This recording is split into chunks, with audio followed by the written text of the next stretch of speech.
সুপ্রিয় বিয়র আসসালামু আলাইকুম রহমতুল্লাহ। আমাদের মুরগিগুলা বৃষ্টির কারণে আমরা আটকে রাখছিলাম। আজকে আর দুপুরে খাবার দেওয়া হয়নি। আমরা এখন বিকালের খাবার দিয়ে দিলাম। মাশাআল্লাহ, কতটুকু ক্ষুধার্ত হলে এভাবে খাবার খেতে পারে। আলহামদুলিল্লাহ।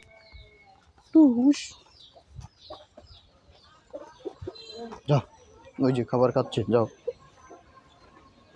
এই যে এটার বন্ধুদের থেকে দূরে চলে গেছিলো, এখন এগুলাকে তাড়িয়ে নিয়ে আসছি। কতটুকু ক্ষুধা পেলে এটা বাসায় চলে গেছিলো অলরেডি। আলহামদুলিল্লাহ। ওখানে আমাদের ছোট মুরগিগুলা, মাশাআল্লাহ।